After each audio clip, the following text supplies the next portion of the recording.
Este tiempo. Nuevamente por permitirnos estar acá, Señor, tener un lugar donde poder reunirnos, donde exaltar y glorificar tu nombre y donde poder ser expuestos a tu palabra. Te doy toda la honra y la gloria a ti, Señor, y que por favor sea tu Espíritu Santo ministrando nuestras vidas, nuestros corazones, trayendo convicción, Señor, a nuestras vidas, y que tu Espíritu nos guíe a toda verdad, Señor, en esta mañana. Te lo pedimos en el nombre de Cristo Jesús. Oramos. Amén y amén. Muy bien, estamos en 1 Corintios, capítulo 11. Anteriormente, o al principio, en la primera parte de este capítulo, Pablo ha exhortado a la iglesia respecto al diseño que Dios dio respecto al orden de funciones, responsabilidades y liderazgo para el hombre y la mujer dentro del hogar y dentro de la iglesia. Entonces, después de haber dado esta exhortación en el que podemos ver cómo el Señor verdaderamente ha dado un valor especial a todos en general, tanto hombres como mujeres, y la única diferencia son los roles de responsabilidades que el hombre y la mujer tienen en el hogar y en la iglesia. Pablo entonces va a continuar ahora exhortando a la iglesia con otro tema. Y este es referente a la cena del Señor y la manera en la que estaban celebrando la iglesia esta celebración, este acto. Porque parece que se habían estado desviando o habían estado confundiendo, y esto estaba distorsionando este simbolismo, este acto tan solemne que el Señor constituyó. Y no solamente eso, esto estaba afectando la unidad del cuerpo de Cristo. Estaba comenzando a traer división, pero no por posturas, sino por estatus sociales. Estaba convirtiendo a la iglesia en una iglesia clasista, en donde los que más tenían estaban avergonzando a los esclavos y pobres, y esto estaba marcando una separación dentro de la iglesia. En aquel momento, eso no sucede actualmente, es broma. Lastimosamente, actualmente vemos también un patrón como este dentro de la iglesia del Señor, por causa del pecado y la influencia de este mundo. Vemos cómo hay una separación muchas veces entre el cuerpo de Cristo, entre sus miembros, cuando piensan que aquellos que tienen mayor poder o mayor acceso a la gracia y al favor de Dios, cuando no lo es así. Cuando esto no refleja el corazón de Dios para la iglesia. Cuando no refleja en absoluto la vida de nuestro Señor Jesucristo, que siendo el Rey, creador del universo, vino y se humilló a sí mismo y buscó no su propio bienestar, no buscó el bien suyo propio, sino que el bien de los demás, entregando su vida por todos. Entonces, Pablo va a exhortar a la iglesia y lo va a ver en 3 secciones muy claras. Primero, exponiendo el problema, la situación que se encuentra en la iglesia de Corinto. Luego va a guiar y va a exponer cómo verdaderamente, cuál es el significado de la cena del Señor y cómo debería de celebrarse de una manera solemne y de reverencia. Y luego va a corregir el problema, o bueno, esa es la esperanza, ¿verdad?, de sus palabras, que el problema sea corregido. Viene con la corrección. Entonces, en estos 3 puntos, en estas 3 secciones, vamos a ir viendo la segunda parte de este capítulo 11. Entonces, empecemos con el versículo 17. Veamos el problema. Dice Pablo: pero al anunciaros esto que sigue, no os alabo, porque no os congregáis para lo mejor, sino para lo peor. Entonces, vamos a hacer una pausa acá. Recordemos que en el versículo 2 del capítulo 11, Pablo empezó diciendo: os alabo, hermanos. ¿Por qué? Porque ellos retenían la palabra de Dios, la doctrina de la palabra de Dios. Pero aún así habían estado desviándose un poco en algunas cosas. Ahora acá en este punto Pablo les dice, lo que sigue, el tema que sigue, con esto no los alabo, o sea, no lo pruebo. Más bien los voy a exhortar, porque no está haciendo, ustedes no se están congregando para lo mejor. ¿Qué era lo mejor? ¿O qué es lo mejor del congregarnos? El ser uno solo, alabar y exaltar a nuestro Señor en unidad como cuerpo de Cristo, en una misma fe y un mismo espíritu, fundamentado todo sobre el amor ágape de Dios, pero también con el amor fraternal. Entonces, esto es lo mejor, pero parece que los corintios no se estaban congregando para lo mejor, sino para lo peor. Continuamos en versículo 18 para ver qué es lo peor. Dice, pues en primer lugar, cuando os reunís como iglesia, oigo que hay entre vosotros divisiones, y en parte lo creo, porque es preciso que entre vosotros haya disensiones, para que se hagan manifiestos entre vosotros los que son aprobados. Entonces, esto es lo peor, la división. Y cuando habla de división, esta palabra significa un desgarro. No es que alguien corta y hay una división clara, sino que hay un desgarro, desmembramiento, referido al cuerpo de Cristo. Y eso era lo que estaba sucediendo, con dolor. Había un desgarramiento, había un desgarro, una división dentro de la iglesia, por las disensiones problemáticas que habían entre los hermanos. Entonces, para esto, Pablo, para eso es que se están congregando. Básicamente lo que les está llamando la atención. No es que la congregación, el reunirnos, se trata de tener unidad en el Señor y un mismo espíritu, adorar a nuestro Señor Jesucristo por lo que ha hecho por nosotros.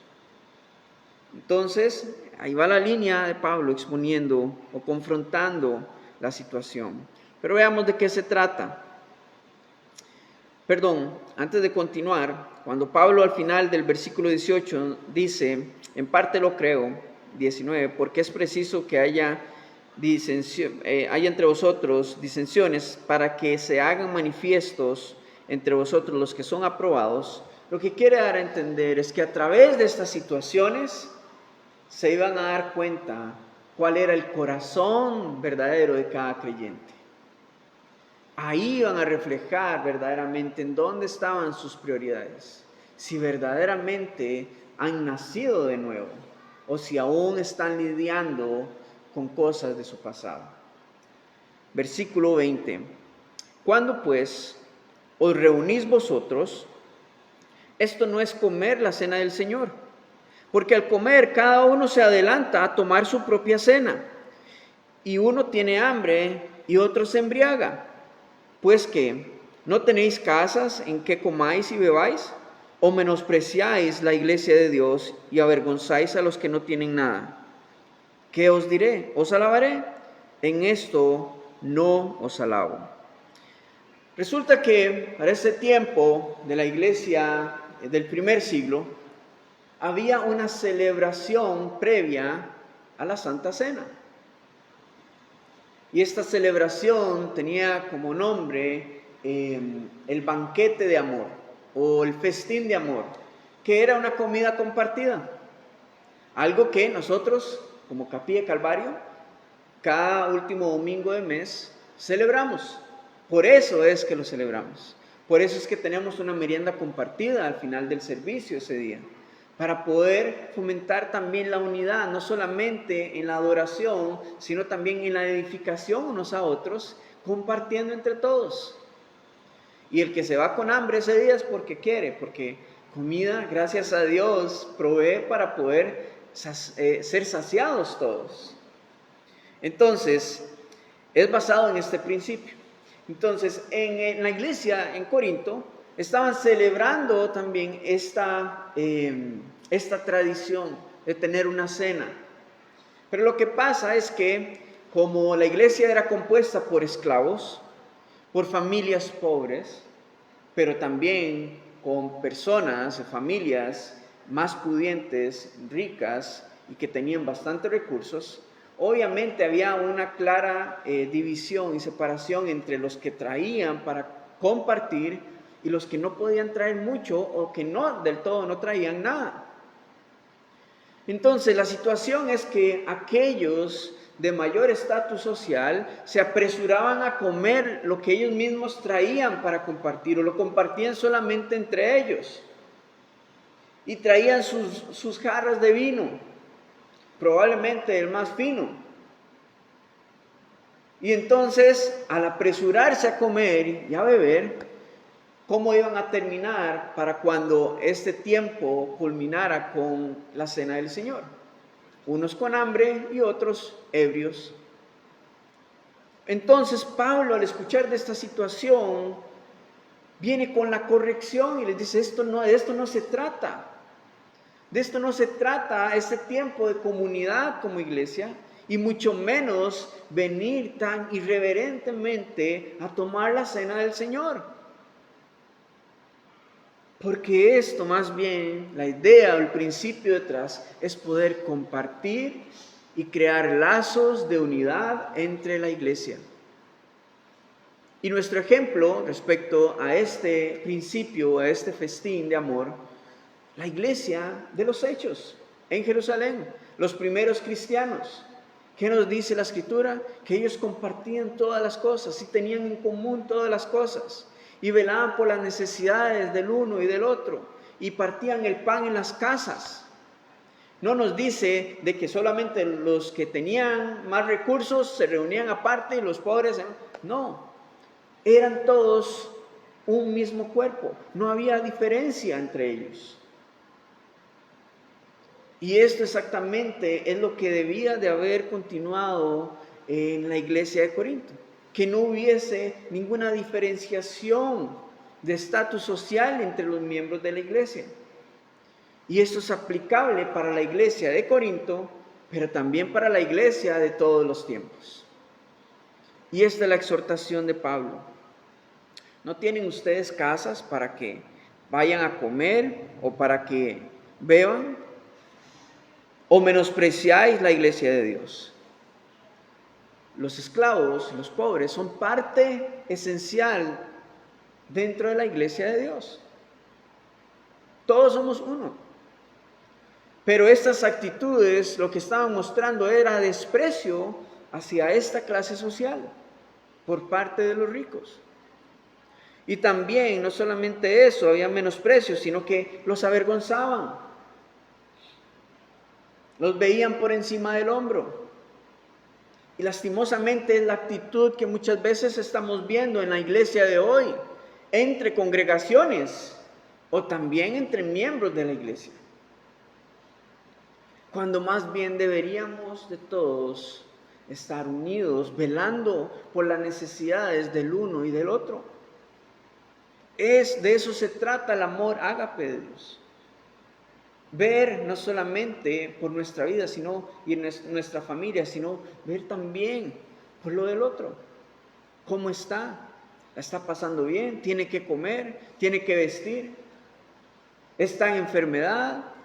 ¿Cómo están viviendo? ¿Cómo la están pasando? Entonces, Pablo termina esta sección diciéndoles, ¿qué os diré? ¿Os alabaré? En esto no los alabo. Y entonces viene el diseño, ahora sí. Pablo trae el diseño correcto sobre el cual deberían de practicar la cena del Señor, tomar y celebrar la cena del Señor. Versículo 23. Porque yo recibí del Señor lo que también os he enseñado. Primeramente, Pablo les dice, yo lo recibí del Señor. No sabemos si lo recibió directamente del Señor Jesucristo en su encuentro en Damasco o en su tiempo en el desierto de Arabia. No sabemos cómo lo recibió, si fue directamente por el Señor o el Señor a través de los discípulos, pero lo importante es que lo recibió. Y de esta misma manera Él lo ha enseñado. Entonces para ellos no hay argumento de que no sabía, porque Pablo mismo les enseñó cómo practicar y celebrar la cena del Señor. Y aquí es donde muchas veces erramos en la iglesia, cuando el liderazgo, el pastor no enseña lo que ha recibido del Señor a través de su palabra. Aquí, respecto a este tema, no vemos en ningún lugar en donde el Señor diga, bueno, si usted no se ha bautizado, usted no puede participar de la cena del Señor. O si usted no es miembro de esta iglesia, usted no puede participar con nosotros de la cena del Señor. Hay un trato individual de Dios con cada persona. Y lo vamos a ver más adelante cuando Pablo les dice y los exhorta a probarse a cada uno a sí mismo, haciéndoles ver de que hay consecuencias, hay corrección y hay disciplina si irreverentemente tomamos la cena del Señor. Por lo tanto, este tiempo solemne es para celebrar y glorificar el nombre del Señor. Jesús no dijo, háganme una estatua para recordarme, o pongan una imagen mía para que me recuerden. Tampoco dijo, háganme un monumento para que hagan memoria de mí. No, Él usó la cena como un acto solemne, como un acto para hacer memoria, algo práctico para que la iglesia de todos los tiempos pueda hacer memoria de Él, de su sacrificio en la cruz.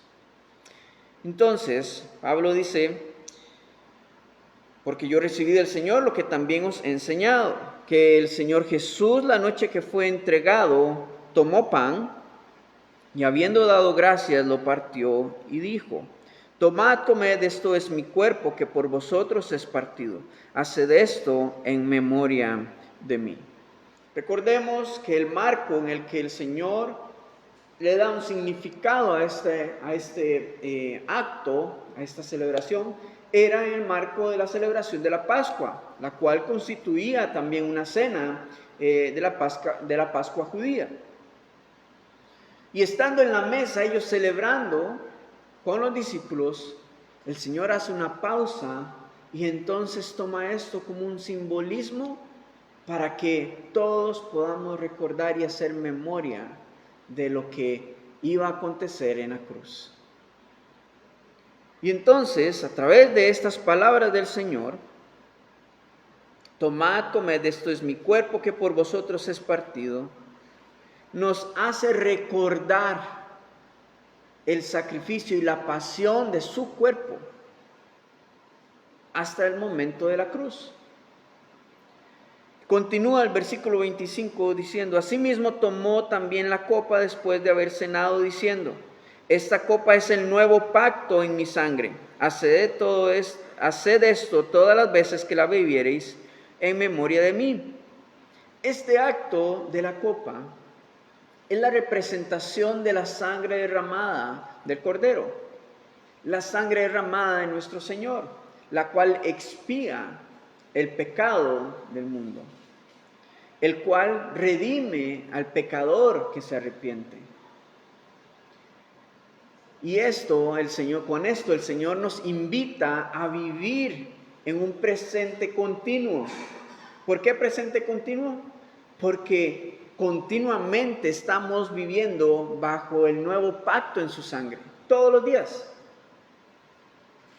Todos los días. El acto de la obra de la cruz sucedió una vez y para siempre. Y recordamos el pasado, lo que sucedió, lo que el Señor hizo. Pero el pacto en su sangre es algo que debemos continuamente recordar, porque todos los días Él nos redime, nos recuerda que fue por su sangre que somos justificados. No es que todos los días se derrama su sangre, no, sino que su sangre continuamente está como viva en nosotros y nos invita a vivir dentro del nuevo pacto, continuamente. Luego de esto, versículo 26, dice, así pues, todas las veces que comiereis este pan y bebiereis esta copa, la muerte del Señor anunciáis hasta que Él venga. Hasta que Él venga. O sea, dirigiéndonos y poniendo nuestra esperanza, nuestra mirada hacia un futuro glorioso que nos espera, cuando Él regresará y nos invitará a sentarnos en su mesa para celebrar juntamente con Él este banquete, no solo de amor, sino que representa la gracia y la misericordia de nuestro Señor Jesucristo para la humanidad. Esto fue lo que el Señor diseñó y le dio un significado para que la iglesia de todos los tiempos lo celebre con cordura, con entendimiento, y no como un acto religioso nada más, no como un acto de tradición nada más, sino para verdaderamente hacer memoria y hacerlo con entendimiento de lo que el Señor y lo que esto significa para cada una de nuestras vidas. Ahora, Pablo va a continuar en la siguiente sección con la corrección. Veamos. De manera que, ya habiéndoles dicho, esta es la manera correcta, este es el simbolismo y este es el punto por el cual ustedes tienen que hacer memoria siempre del sacrificio del Señor. Pero ahora, ¿qué es lo que está sucediendo con ustedes? De manera que cualquiera que comiera este pan o bebiera esta copa del Señor indignamente será culpado del cuerpo y de la sangre del Señor. Por tanto, pruébese cada uno a sí mismo y coma así del pan y beba de la copa, porque el que come y bebe indignamente sin discernir el cuerpo del Señor, juicio come y bebe para sí. Cuando tenemos la palabra indignamente, lo que significa es irreverente. O sea, que usted no le da la importancia que debería y lo hace a la ligera, como un acto más, como ir y tomar pan, como si estuviera haciendo una merienda, de manera irreverente. Pero no solamente como un acto físico, sino también a lo interno.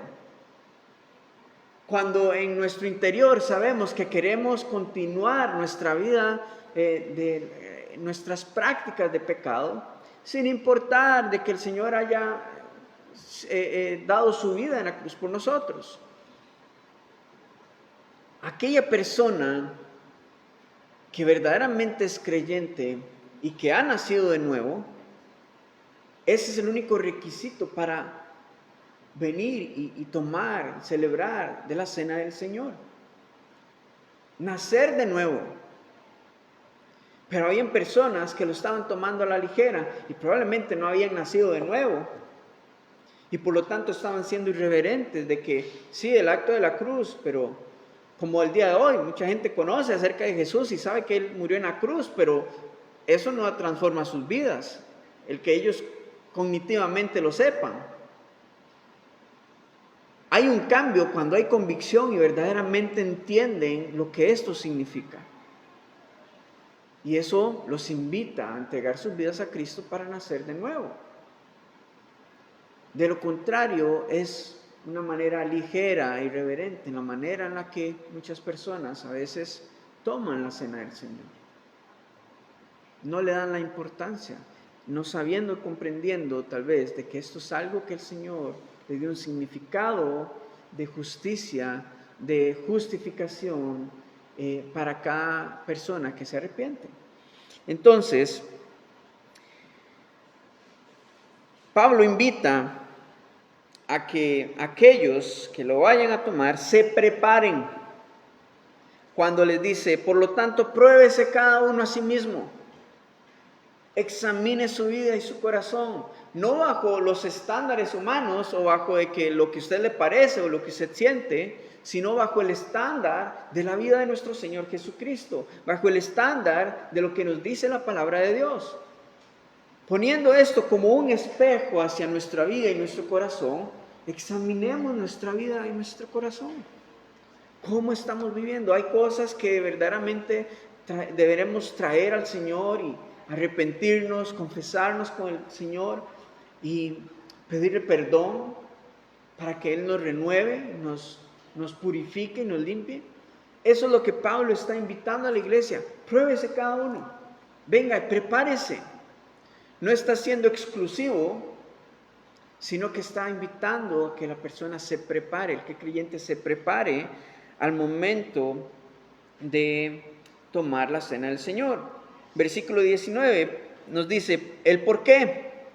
Porque el que come y bebe indignamente o irreverentemente, sin discernir el cuerpo del Señor, o sea, sin comprender lo que esto significa, juicio come y bebe para sí. Y la palabra juicio no es un juicio de condenación. Esta palabra acá es un juicio de corrección o disciplina. Por lo tanto, Pablo les dice, si ustedes comen ligeramente sin el entendimiento de lo que esto significa, usted está exponiéndose a la corrección o a la disciplina, no de los hombres, sino del Señor. Veamos qué tipo de disciplina estaba aplicando el Señor en aquel tiempo. Versículo 30. Por lo cual hay muchos enfermos y debilitados entre vosotros, y muchos duermen. Y no es que están durmiendo, sino que han muerto. Si pues nos examinásemos a nosotros mismos, no seríamos juzgados, o sea, disciplinados. Mas siendo juzgados, somos castigados por el Señor para que no seamos condenados por el mundo. O sea, somos corregidos por el Señor para que no seamos condenados por el mundo. Nuestro ejemplo más claro respecto a esta situación la tenemos en el libro de los Hechos, cuando Ananías y Zafira, un matrimonio que vendiendo su propiedad quiso engañar a Pedro y aún más fuerte, quiso engañar al Espíritu de Dios. Y acarrió consecuencias, porque inmediatamente el Señor le quitó la vida a ambos. Sinceramente creo que ellos tenían salvación en su corazón y erraron en esta situación.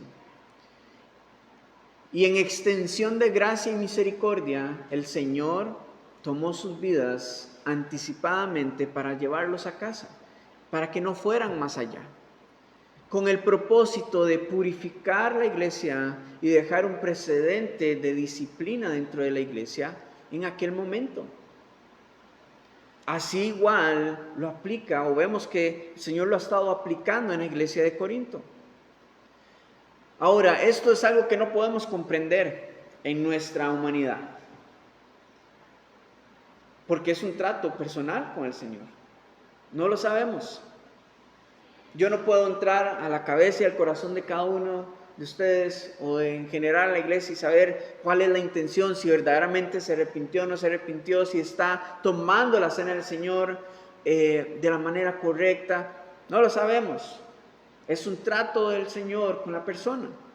Pero lo que sí podemos comprender a veces es que el Señor en gracia y misericordia toma la vida de sus creyentes para que no caigan en la condenación de este mundo y que no caigan en ir más allá hasta llegar a la apostasía en este mundo.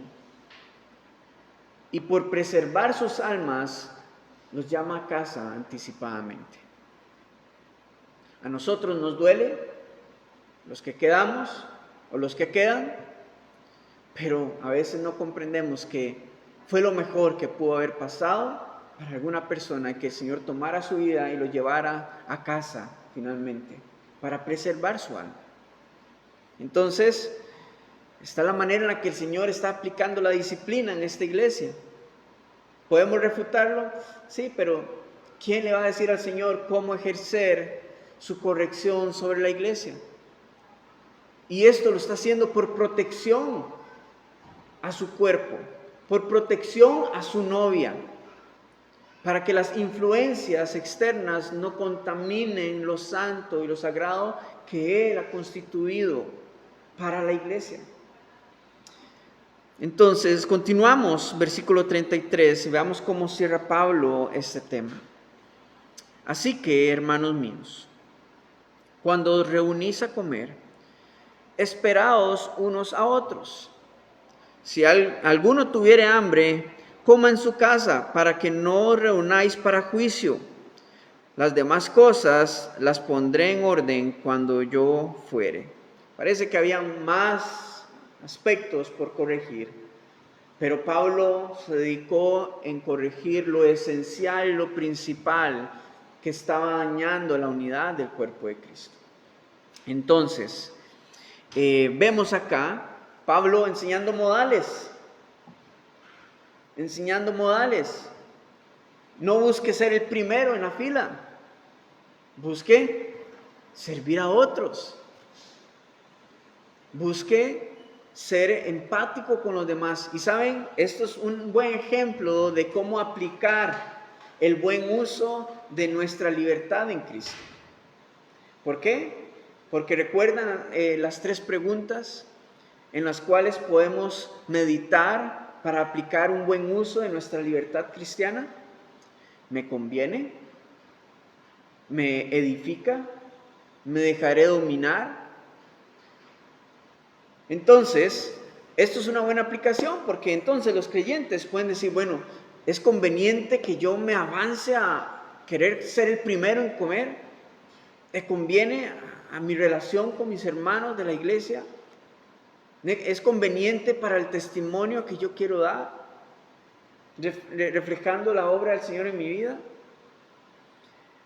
¿Me dejaré dominar por el hambre, por mi deseo de comer? Qué rico se ve aquel pastel, o aquella carne. ¿Me dejaré dominar por eso? No pensando en que tal vez hay otros hermanos que para este tiempo era su única comida fuerte en la semana. ¿Es verdaderamente el sentido de esta reunión? Y lo otro, ¿es edificante para nosotros como cuerpo de Cristo? Entonces, basado en esto, podemos ver la aplicación en la cena del Señor. El buen uso de nuestra libertad. ¿Cómo debemos decidir y proceder? Bueno, meditando en estas cosas. Procurando siempre la unidad. Entonces, podríamos resumir este tema en 4 puntos específicos. Recordar siempre que la cena del Señor es recordar el sacrificio que el Señor hizo en la cruz. Hacer memoria de Él. Luego, comprender de que vivimos en el nuevo pacto en su sangre, el cual es continuo, un presente continuo, porque todos los días el Señor nos extiende su gracia y misericordia, y a través de su sangre nuestros pecados pasados, presentes y futuros fueron cubiertos por su sangre. Tercero, hay un futuro glorioso que nos espera en el Señor, en donde celebraremos con Él. Pero mientras ese tiempo llegue, cada vez que celebremos la cena del Señor, hagámoslo conscientemente de lo que esto significa, con reverencia, examinando nuestras vidas. Y por último, seamos conscientes de que la merienda o la comida compartida es para la edificación también del cuerpo de Cristo. No salga corriendo por la puerta al final del servicio cuando hacemos la merienda compartida, porque la idea es que podamos tener hermandad y convivencia como hermanos y que esto nos permita crecer, ser edificados, compartiendo testimonios unos con otros de lo que el Señor y la obra que el Señor está haciendo en nuestras vidas, escuchar nuestras historias y poder en esto crecer como hermanos, en unidad, como cuerpo de Cristo, como miembros parte de un mismo cuerpo. Ahora, este mensaje nos da un preámbulo de lo que vamos a estudiar la próxima semana, porque Pablo va a comenzar ahora a exponer acerca del uso correcto de los dones del Espíritu y de cómo estos dones son referentes a cada miembro y cada órgano del cuerpo de Cristo, el cual tiene una función específica, valiosa e importante. Entonces, dejamos esta expectativa para la siguiente semana. Vamos a orar para concluir este tiempo. Señor, te damos gracias en esta mañana por tu amor y bondad. Gracias por tu misericordia. Señor, gracias de verdad porque tú eres bueno y tú nos animas, tú nos exhortas. Tu palabra es viva, Señor, es eficaz y tú la usas para penetrar lo profundo de nuestras almas y derribar todo argumento, Señor, que queramos poner, Señor, delante de ti. Te damos gracias porque a través de esto vemos tu misericordia, vemos tu gracia, vemos tu amor, para ser corregidos y hacer conciencia de lo que verdaderamente importa, Señor, y lo que verdaderamente tú has querido darle el significado, Señor, a una celebración tan importante y solemne, Señor, como es la Santa Cena. Te damos toda la honra, Señor, y la gloria a ti en esta mañana. Guarda nuestro entendimiento, guarda nuestros corazones y permítenos celebrar ahora, Señor, de la cena del Señor libremente, con la convicción y el entendimiento de que tú nos das, Padre. A ti sea toda la honra y la gloria por siempre. En el nombre de Cristo Jesús oramos. Amén y amén. Vamos ahora a cerrar con la celebración de la Cena del Señor.